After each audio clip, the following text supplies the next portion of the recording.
another episode of Fringe Beyond Limits. Ugh.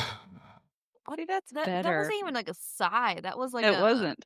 What do you mean? Yeah, the sigh felt so good that it became more audible.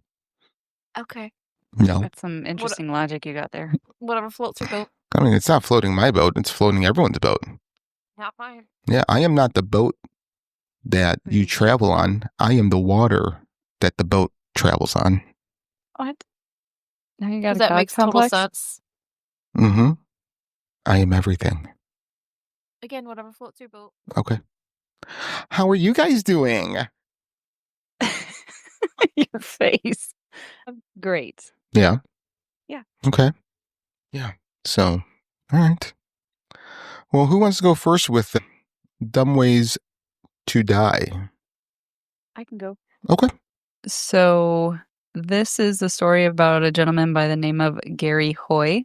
He was a Canadian lawyer who died when he fell from a 24th floor of his office building at the Toronto Dominion Centre in Toronto, Ontario. So what he was doing is he was attempting to prove to a group of prospective articling students that the building's glass windows were unbreakable, and he threw himself against the glass. The glass did not break when he hit, but the window frame gave way, and then he fell to his death. That's awesome. So smart. Yeah, the window won't break, but everything around it will. Yeah. All right. That's stupid. I'll go next. We'll save Bree to go last.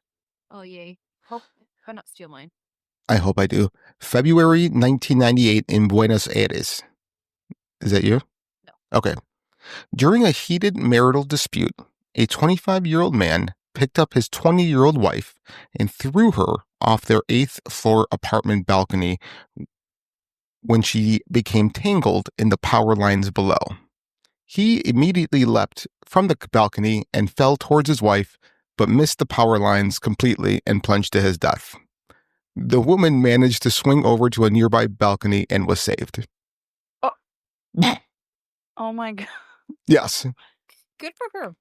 That's fantastic. You know, There's a lot of Tarzan visuals going on there, though, too. that's true. But in all fairness, he's a piece of shit, and I'm happy he's dead.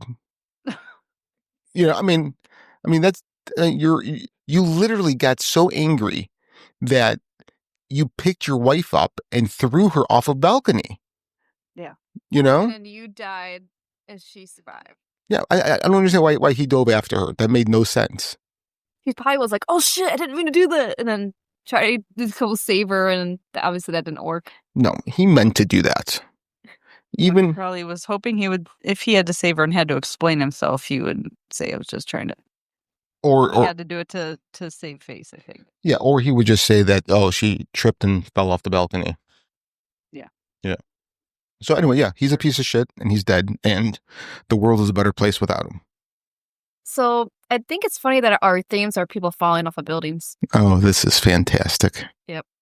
So mine is from a 20-year-old from Brisbane, Australia. He decided to try his hand at planking. He stretched himself out face down on the railing and attempted to take a photograph, only to lose his balance and fall 7 stories to his death. Yeah. This is why I don't blink. You know? So Mount Everest, right, has so many bodies and graves of people that are adventurous, go-getters, you know, like some of the most successful people in the world. And they're dead on a fucking mountain. This is why I sit on my couch most of the time. You know? So I don't know if that's going to save you, but. I mean, obesity will finally get me, but you know. No, you're doing gooder. I am doing gooder. This is true. So, all right. Yeah, I know. I've lost 65 pounds.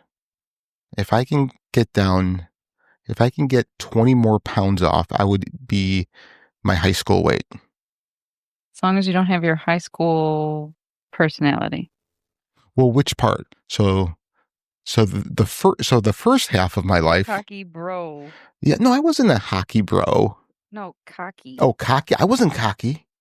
Mm. I wasn't. So up until sophomore year in high school, I was the quiet, shy kid that sat in the back corner of the classroom, hoping the teacher wouldn't pick on him to answer a question. I can't even picture that. Yeah. That doesn't sound like you. Dude, that was one. I promise you, I swear on my mother's grave that it was who I was. And then halfway through sophomore year, I was introduced to alcohol, and that kind of helped me a lot. Everybody's downfall. Yeah.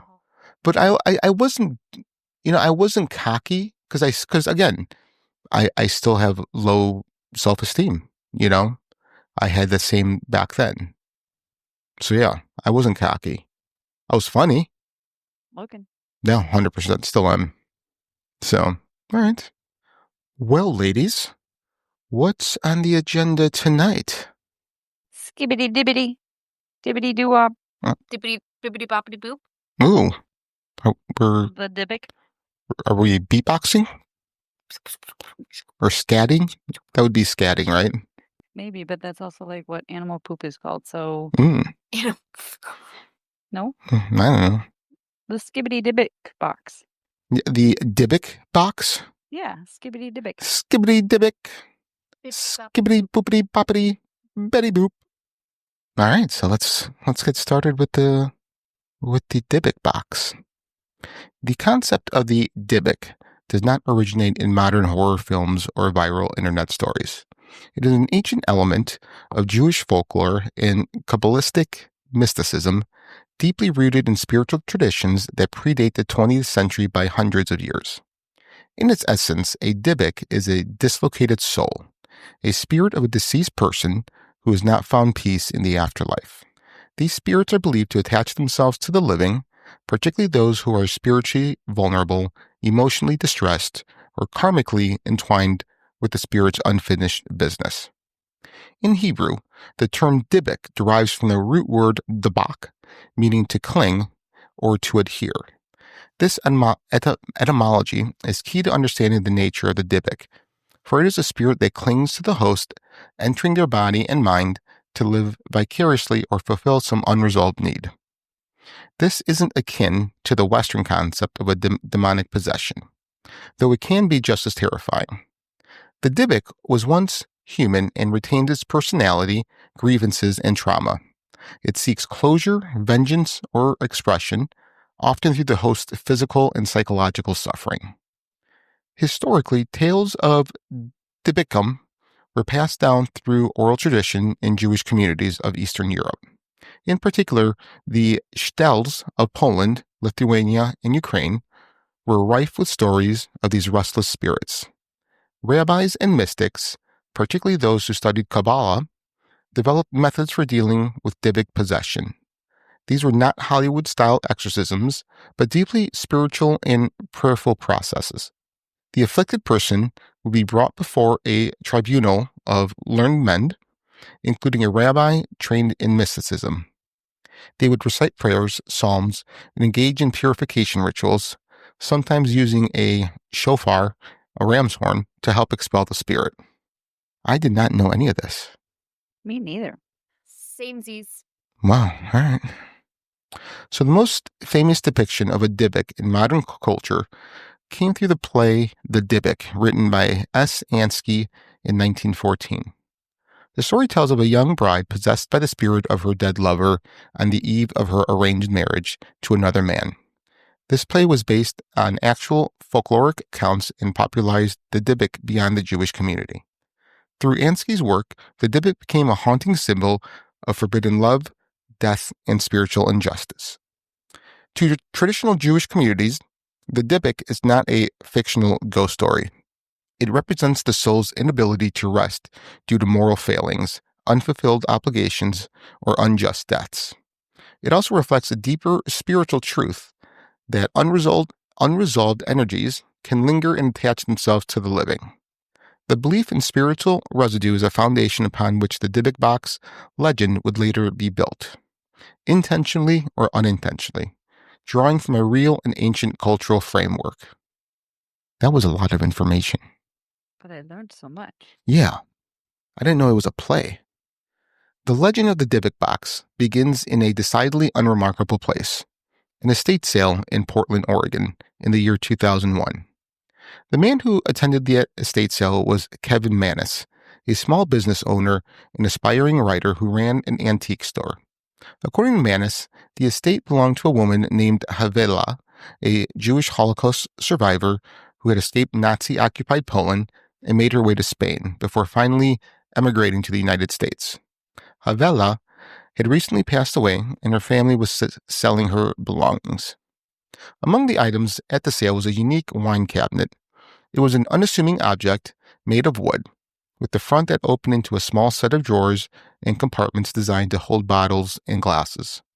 Something about the cabinet intrigued Mannis. He purchased it for his shop and was told by one of Havela's descendants that the box had been kept sealed and was never to be opened. Whether this warning was serious or casual is unclear, but it stuck with Mannis. He took the cabinet back to his shop and, out of curiosity, opened it.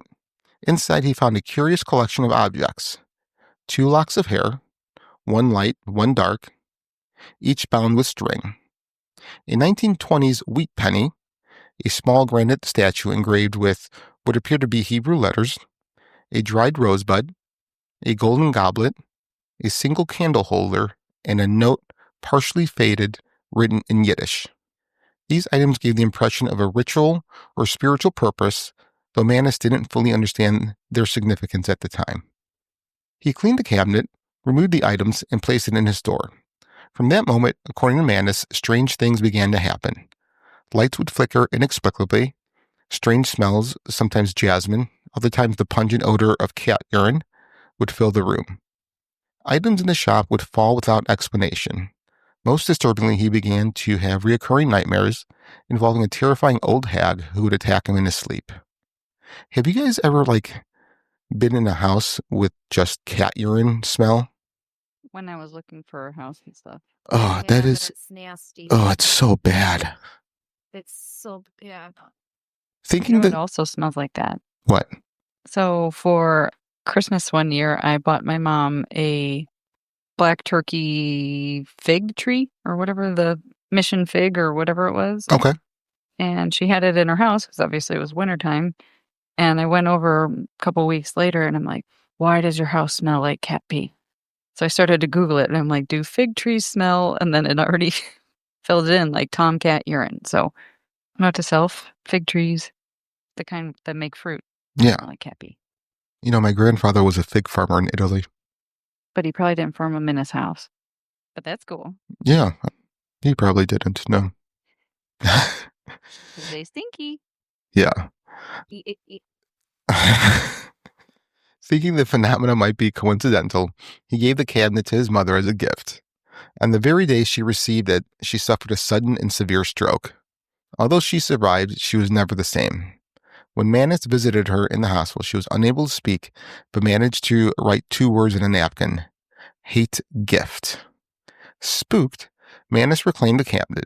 Over the following weeks, every person to whom he lent or gave the box reported similar experiences: bad dreams, illness, electronic malfunctions, and a growing sense of dread.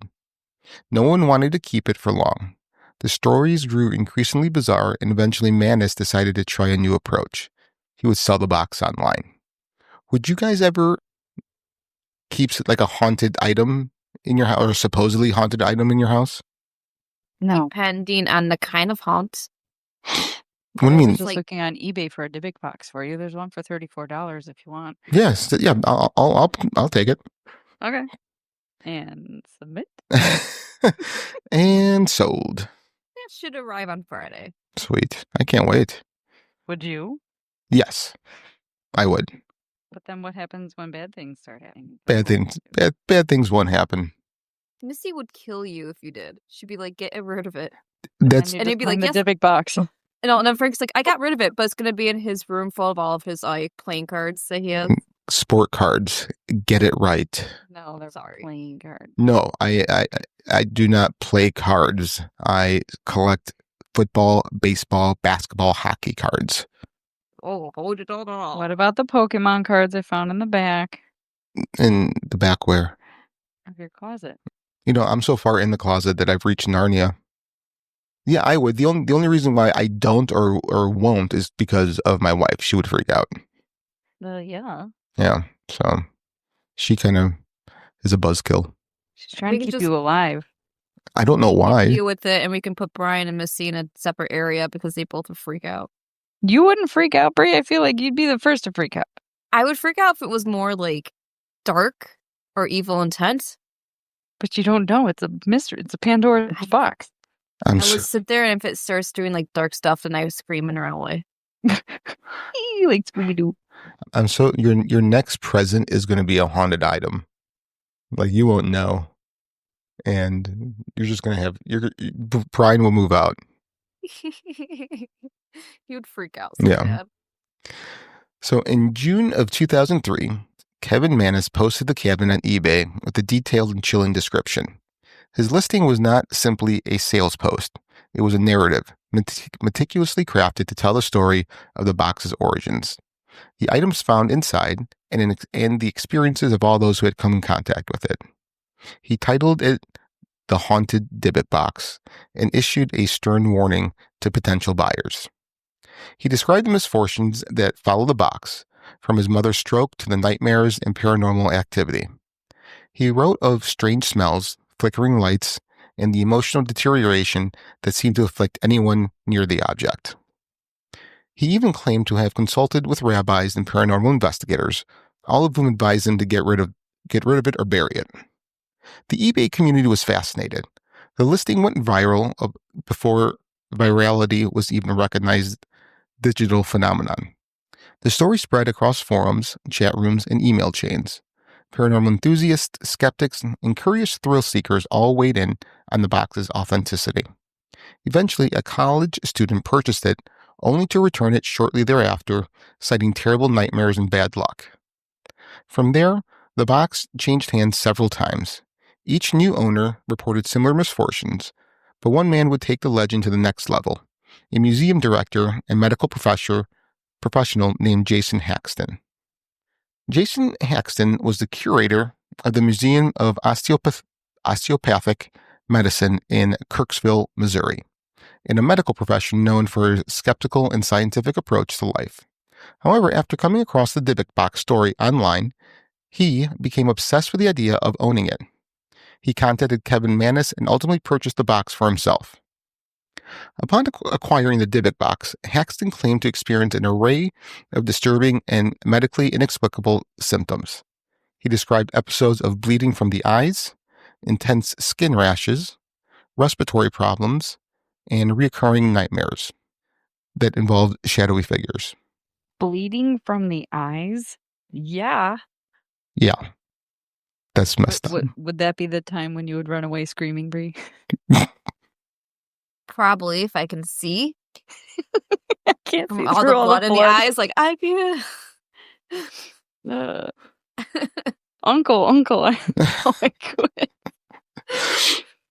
God.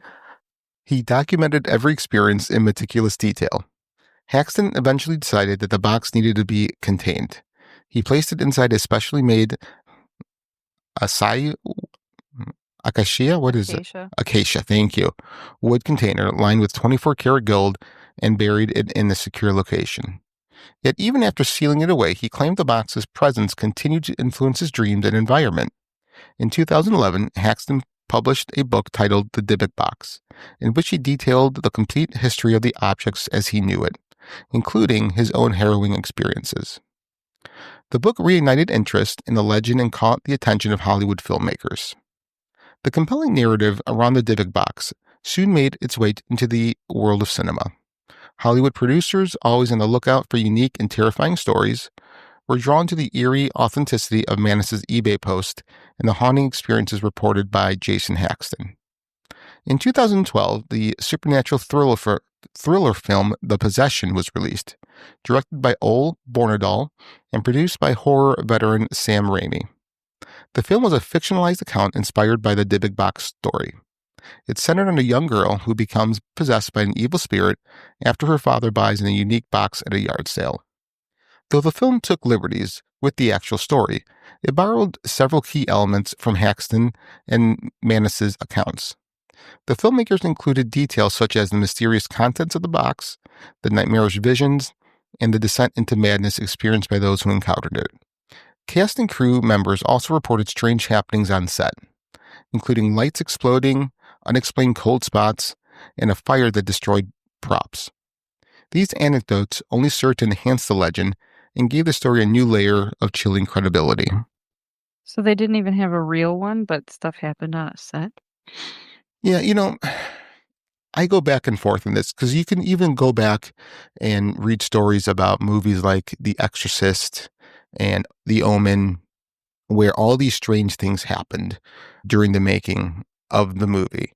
And I'm wondering if it's just happenstance, Is it just hype to get the movie? Yeah, because you're more alert, you're more aware, and now whenever something goes wrong, oh my God, that's unusual. When, it could have been something that typically happens, Or like it's one of those cases where you believe it so much that it just what was the one our last episode that you're like The tulpa? Tulpas. tulpas. There you go. Your tulpas. Oh, it goes. I was about to say that. I was going to let you finish your thought, and I was going to say that, but thank you for finishing my thought for me. Well, I have an interesting theory, though. Yeah, go for it.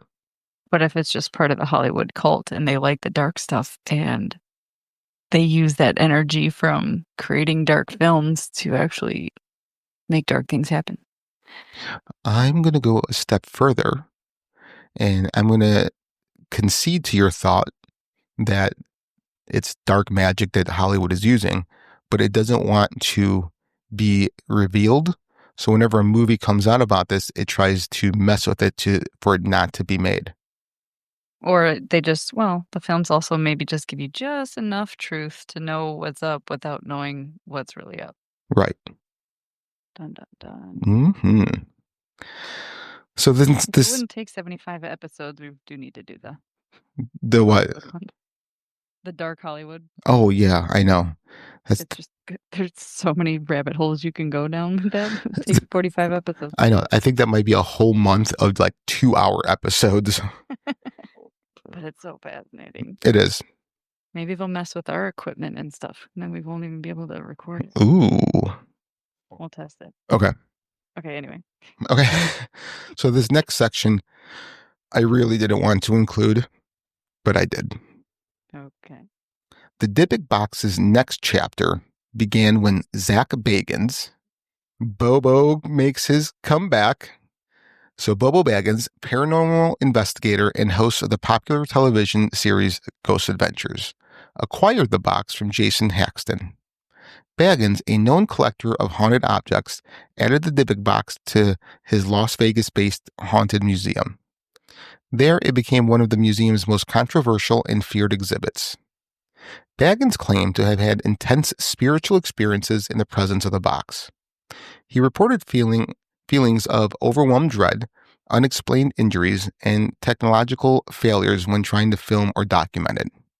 In one of the most publicized incidents, the rapper Post Malone visited the museum and touched the box during a private viewing. Shortly afterward, Post Malone suffered a string of misfortunes, including a near-death experience aboard a private plane, a car accident, and a home invasion. Some believe these events were directly tied to his contact with the Dybbuk Box. The box remains on display at Baggins Museum, but it's encased in protective glass and only open on rare occasions. Visitors must sign waivers acknowledging the potential for psychological and physical harm. Many guests have fainted, become ill, or fled the room in terror. To this day, Baggins insists the Dybbuk Box is the most dangerous object in his collection. I call malarkey. He has other things there that he also claims are dangerous that he also makes people sign a paper for. Yeah, I think it's just all propaganda. Yeah, exactly. God, he's such a fucking douche. Like, honestly, he probably has the most punchable face I've ever seen. Like, I want to give him a high five to the face with a fucking chair. That sounds good. I fucking hate that guy.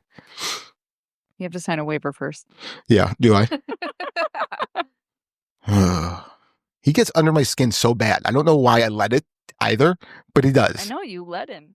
And he does. You don't even know him and you let him. No, never met him once in my life. I would kick him in the balls if I met him. I would go to shake his hand and kick him right in the balls. Be like, psych. Oh. Doink.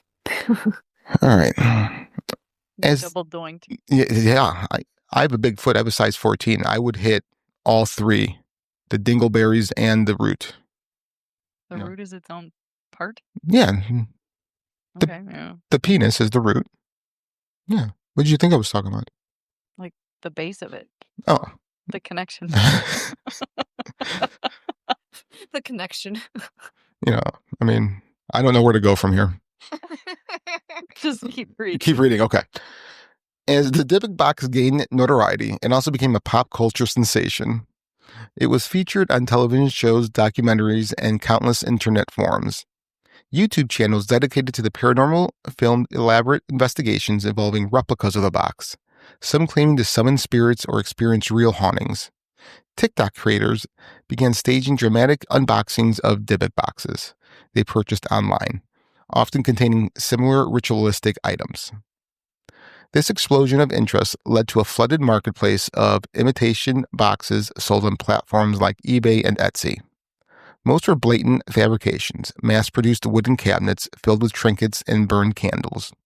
Yet some buyers claimed to have real experiences after purchasing these boxes, raising questions about the placebo effect and the power of belief. Tulpa. So maybe the $34 one that I'm looking at is a knockoff, and I should get you the $600 one. Yeah. Kidding. Absolutely. I have better things to spend my money on than haunting you. Although it could be a good use of money. I was going to say that should be like towards the top of your list. All right. First thing I get a job. All right. Thanks. Okay. Go. While the story of the Dybbuk Box fascinated many and also drew criticism, particularly from members of the Jewish community, rabbis and scholars expressed concern over the casual use of sacred terms and symbols. The concept of a Dybbuk is not mere superstition to observant Jews. It is a deeply meaningful part of their spiritual and religious heritage. Critics argued that Kevin Mannis and others were exploiting Jewish mysticism and Holocaust trauma for entertainment and profit. The use of Haval's background as a Holocaust survivor was especially troubling, as it seemed to commercialize a deeply tragic history. Additionally, the ritualistic items found in the box, such as hair, candles, and Hebrew inscriptions, mirrored genuine Kabbalistic practices, raising questions about cultural appropriation. In 2021, the narrative took a dramatic turn when Kevin Mannis gave an interview to journalist Samantha Cole for Input magazine. During this conversation, Mannis admitted that he had fabricated many aspects of the Dybbuk Box story. He described it as a piece of interactive horror, a creative project intended to blur the lines between reality and fiction. According to Mannis, the idea was to craft a modern-day urban legend. He used storytelling techniques, props, and suggestive details to invoke fear and fascination. While he acknowledged that some strange events did occur, he maintained that the box itself was never meant to be taken literally as a vessel of true evil. However, he also expressed surprise at how deeply the story had taken root in the public imagination and how many people generally believed it was cursed. So Zach just has a piece of shit. What? What? Shocker. Oh, you said Mannis, not Zach. I know, but what I'm saying is Zach just has a piece of shit in his, because it's not real, according to Kevin Mannis. So despite Mannis's confession, many believers continue to insist that the Dybbuk Box was real. Some turn to metaphysical explanations to reconcile the discrepancy. One theory posits that the box became a tulpa, a thought form or spiritual entity brought into existence by intense belief and collective focus. I don't know why every time you say that word, it makes me mad. I want to high five your face with the chair. Wow. I just keep wanting to say toga, toga. I'm not sure I want to continue with you guys now. Sign the waiver. I did. God damn it. Or Lynette, you can always say in Frank's terms, I just want to punch your face. Yeah. Yeah. Punch your face with a chair. Yeah. Punch your face with a chair. According to this theory, the sheer volume of energy, emotion, and attention directed at the Dybbuk box over the years could have manifested a real spiritual force. This tulpa, while originally non-existent, may have grown powerful enough to produce genuine paranormal effects. The theory draws from a Tibetan mysticism and has gained popularity in paranormal circles as a way to explain haunting associated with fictional or exaggerated origins. Psychologists who study the Dybbuk box phenomenon proposed a more grounded explanation. They pointed to the nocebo effect, a counterpart to the placebo effect, in which negative expectations produce harmful outcomes. In other words, if someone believes that they are cursed or haunted, their mind and body can react accordingly.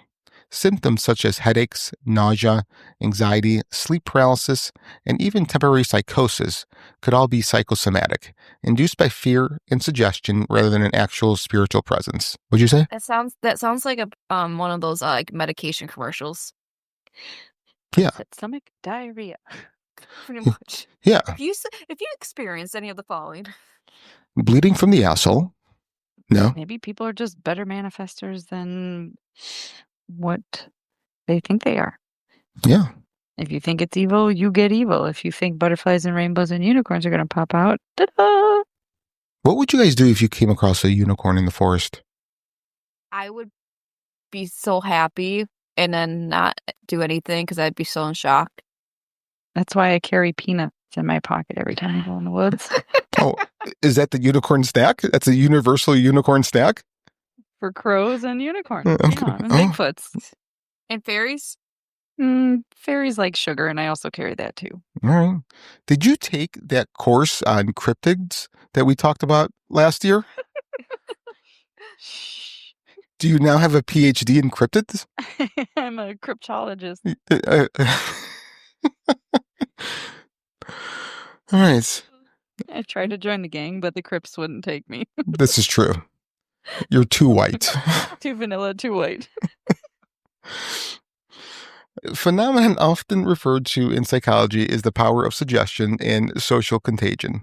When individuals are exposed to detailed narratives about haunted objects, particularly in immersive environments like social media, paranormal documentaries, or physical encounters such as visiting haunted museums, their minds may begin to perceive normal occurrences as supernatural. This aligns with a human tendency toward pattern recognition, where people seek to assign meaning to random or coincidental events. Some experts liken the Dybbuk box effect to mass psychogenic illness or group hysteria. A single suggestion, such as the idea that the box emits a dark energy or carries a curse, can lead susceptible individuals to manifest real physical and emotional symptoms. This doesn't mean these individuals are fabricating their experiences, but rather that the belief becomes the primary driver behind their reactions. Mental priming, stress, and prior exposure to paranormal narratives are often significant contributing factors. In several documented cases, those who handled or viewed the Dybbuk box reported psychological symptoms like chest tightness, dizziness, or overwhelming dread. Interestingly, studies have shown that simply reading a ghost story or being told an object is cursed can increase heart rate and alter breathing patterns, especially in people prone to anxiety or high suggestibility. The Dybbuk box then might function not as a literal haunted object, but as a psychological catalyst triggering fear-based responses through expectation and belief. You guys want to say anything about that? AstraZeneca might help. Honestly, it still sounds like a freaking medication commercial. Chest tightness, dizziness. Is that all you guys got? Pretty much. I was thinking we say that. I'm like, I'm in a commercial. You are. You're just not getting paid for it. There's only 2 countries in the entire world that allow for Big Pharma to advertise on TV. Really? The U.S. and China? Nope. What was U.S. is one, obviously. Yeah. Because that's all of our commercials. Right. New Zealand. New Zealand. Wow. Yeah, weird one. Yeah. Nobody else is allowed to advertise on TV. I mean, rightfully so. I mean, we should be involved in our healthcare, but we shouldn't be making major healthcare decisions. No, and half the time you have to go to your doctor and be like, I want to try this. And they're like, beep, boop, beep, boop. Let me look it up and see if that would work for you instead of them suggesting it. Right. It's so dumb. Agreed. Just like you don't know why your acupuncture works. I don't know. It just works. Right. I just paid for a fancy degree. Right. And then, God, people think they know more than doctors. Like, I don't get it. Like I've heard some people say their doctors say people know just as much as they do because they have access to the interwebs. It's like, that's scary. And also, then why'd you pay for a degree like that? Well, you could just go to WebMD. I think they're just, I don't know. But the problem is with what that doctor said is that when you go on the interwebs, you don't know what's real or fake. Also correct. So you could be led astray and can have, I don't know, be taking arsenic for, whatever. Okay, granny. Yeah, pretty much. So the internet has played a pivotal role in the rise of the Dybbuk Box legend. Unlike traditional ghost stories passed down through oral tradition, this tale was born and spread through digital platforms. From eBay listings and early 2000 forums to YouTube, Reddit, and TikTok, the Dybbuk Box has evolved with each technological wave, constantly adapting to the cultural landscape in which it is shared. Initially, Kevin Manus's original eBay post functioned as a kind of digital campfire story, an evolving serialized narrative that blurred the line between reality and fiction. Its format encouraged reader interaction and speculation, turning passive viewers into participants. As the story grew in popularity, it spawned a new category of digital folklore where online content creators could build upon the legend, add new chapters, or even invent parallel tales of their own haunted boxes. On YouTube, content creators stage elaborate investigations, spirit box sessions, and unboxings, often employing dramatic editing and narrative arcs. Viewers became emotionally invested. Bobo fucking Baggins. Sorry, Bobo Baggins. Yes. See, this is why we get along. That's the only reason. Viewers became emotionally invested in these stories, subscribing for updates, commenting with personal experiences, and sharing the videos across platforms. TikTok brought the Dybbuk Box to a younger generation, with influencers filming short-form unboxing videos, often invoking rituals or warnings to heighten the sense of danger and realism. These videos often went viral, adding fuel to the myth. The digital age allows myths to spread faster and farther than ever before. The Dybbuk Box is no longer a single object, but a meme, a motif, and a narrative framework that can be endlessly repurposed. It is open source folklore in action, constantly changing, shared across devices and cultures. This kind of viral storytelling transforms belief into spectacle and the Dybbuk Box into a modern artifact of online myth-making. It exemplifies how the internet has become the new medium for spiritual storytelling, amplifying tales that once would have remained localized and niche. Do you guys want to say anything? Scared of one? What's that? Is this why you're not scared of them? Do you think they're... No. I mean, I think I lean that way, but without actually having an authentic Dybbuk box and being able to do my own testing and see if I get haunted, I lean that way. I'm not fully convinced one way or the other, if that makes sense.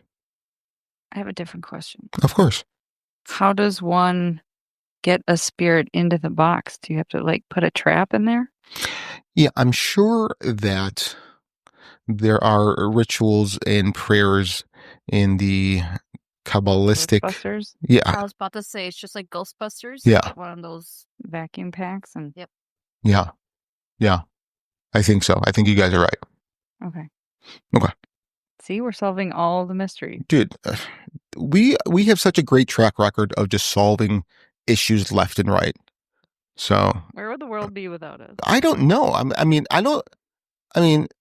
every country should listen to this and just take notes.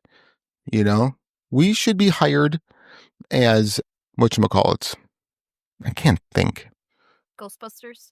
not as Ghostbusters, but as consultants. Spiritual detective. No, consultants. Okay. And we will tell them what to do and how to do it, and they will pay us monies. Okay. Yeah. Sounds good. Okay. So the Dybbuk Box saga raises a range of ethical questions that go far beyond the realms of horror, entertainment, or folklore. At its core lies a story that intersects with cultural history, spiritual beliefs, and personal trauma.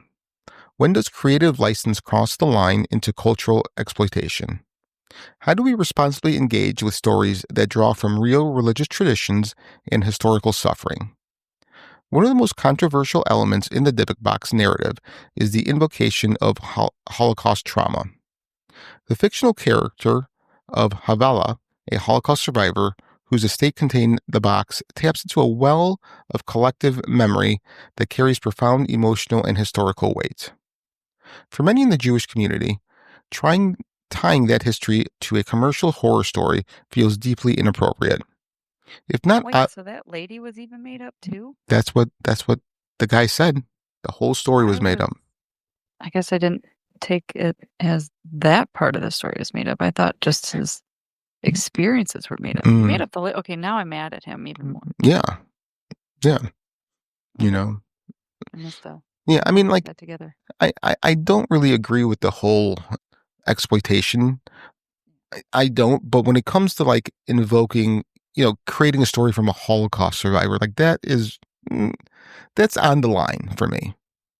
I hear you. Yeah. But like Catholic stuff is also used at the root of a lot of stories. Oh, absolutely. Which is why I don't think the storytelling of the Dybbuk Box is the issue. I think it's the details. When you start pretending that this came from a Holocaust survivor, like it doesn't have to be a Holocaust survivor. It could have just been a normal Jewish lady, or a little dude, or whatever. Right. They're using something, probably one of the worst things ever to happen, to help sell his story. They're sensationalizing it to feed their pockets. Mm-hmm. So that's where I get little, we could just say something else. Exactly. Yeah. Yep. Okay. So while Manus may have viewed this as a method of creating depth and gravitas, others saw it as a trivializing one of the darkest chapters in modern history. There is also the issue of spiritual appropriation. The use of Kabbalistic symbols, Hebrew inscriptions, and other elements drawn from Jewish mysticism raises concerns about decontextualization. In many traditions, these practices are sacred and not intended for public spectacle or commercial gain.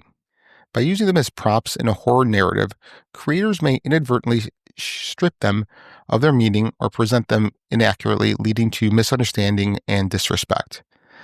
That's a stretch. That's what I was saying. Like, you talk about exorcisms and all of that stuff in movies. Like, that's a Catholic practice. Like, right. And it's been exploited umpteen ways. Right. And how many movies? How many other religions and stuff have been exploited for other? Yeah. I mean, like I think it goes exorcisms number 1.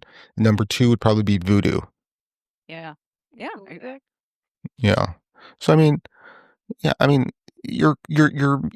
it's okay to draw from a religion I can't think, and it's really bothering me, or a tradition to create an entertaining story. Right. I don't see any issues with that. I don't see that as appropriation. Right. No, I don't either. All right. So content creators who interact with the Dybbuk Box, whether through YouTube, social media, or podcasts, should be mindful of the real-world implications of their narratives. This includes giving credit to the cultural origins of the stories they share, avoiding sensationalism that distorts sacred practices, and being transparent about the fictional elements of their content. More broadly, the Dybbuk Box teaches us that haunted storytelling is not just about entertainment. These stories can shape beliefs, influence behavior, and even cause real emotional or psychological harm. As such, they carry an inherent responsibility. Those who choose to tell them, especially on large platforms, should strive for authenticity, cultural sensitivity, and ethical reflection. Well, now you're in trouble. Yeah. Well. Should we just not air this episode? Ultimately, the Don't Dybbuk have an opinion anymore. Yeah. All right. Yeah. Sounds good. Ultimately, the Dybbuk Box has transcended its physical form. Whether or not it is truly haunted may be beside the point. It has become a modern myth, a vessel of our fears, curiosities, and need for mystery in an increasingly irrational world. Like other urban legends, it evolves with each retelling, gaining new details, believers, and skeptics. It reminds us that belief is a powerful force, and that sometimes we can create in our minds can be just as impactful as anything in the physical world. The Dybbuk Box challenges the boundaries between fact and fiction, and in doing so, it becomes a story worth remembering. The Dybbuk Box is more than a haunted relic. It is a reflection of our deepest anxieties, our fascination with the unseen, and our desire to find meaning in the inexplicable. Whether cursed, conjured, or cleverly crafted, it continues to captivate audiences and defy easy explanation. In the end, perhaps the true power of the Dybbuk Box lies not in what it is, but in what it represents. A mystery that invites us to look inward as much as outward, to question what we believe, and to wonder what else might be waiting just beyond the veil. That was very interesting. That was. I actually learned a lot, and yeah, that was good. Yeah, this is a good one. So maybe they're not so scary after all. No. So let's buy one on eBay and find out. Yeah, go get Brian's. Yeah, go get Brian's credit card. We'll buy the $600 one. We have the same credit card. Doesn't he have a company card? Wink, wink. I'm kidding. Have the government pay for it? Yeah, he works. He works for us. The government probably already. Yeah, exactly. So in other words, we're technically taxpayer paid. money. I would say we're paying it with our taxes. Yeah. I don't know. Yeah. We pay Brian's salary. Yeah. Thanks, Brian. Yeah, he's got to do a better job. So this popped in my head. You guys know the comedian? Fuck. I don't know that one. Oh, Louis. I don't know that one either. Louis C.K. Mm-hmm. So he does a joke, and he goes, the Jewish is the only word that can appropriately represent a group of people, but also be an insult at the same time. You just got to put a little stank on it. And I'm like, that's so funny, But yeah, have you guys known Jewish people or been exposed to the Jewish faith? Actually, I found this pretty. What's the word I'm looking for? Liberal, I suppose, when I was going to CCD for Catholic. Mm-hmm. It's basically Catholic Sunday school for people who don't know what that is, only it's on Wednesdays. As one of our classes, we actually went to a synagogue and we attended one of their services. Oh, that's awesome. Oh, that's interesting. Yeah. It's very interesting. Yeah, I grew up in an area that had a big Jewish population. So I was exposed. I went to Catholic school from kindergarten through 8th grade, and I never saw the difference really between Christians or Catholics and Jewish people. Like, I never really thought there was a difference. I don't know why.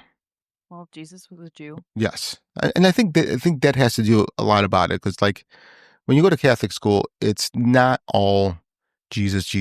Like you studied like the Old Testament a lot, and so that kind of just made me feel even closer to the Jewish faith. Yeah, because they follow the Old Testament. Right. The Torah. The Torah. Toga? The Toga. Tulpa. Toga. This is me high-fiving your face. Ooh, I kind of like that. Can you keep pounding it, please? Oh, and my uncle is Jewish too. Oh, really? Yeah, my Aunt Maria, his husband, is Jewish. Do you celebrate any of the holidays with them?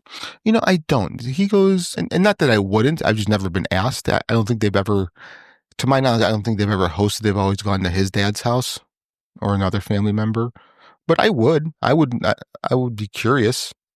And I would ask questions. I think what I think we should do as a field trip is maybe go to like other faiths, houses of worship, and just kind of like interview their priests and like do a whole episode on each faith.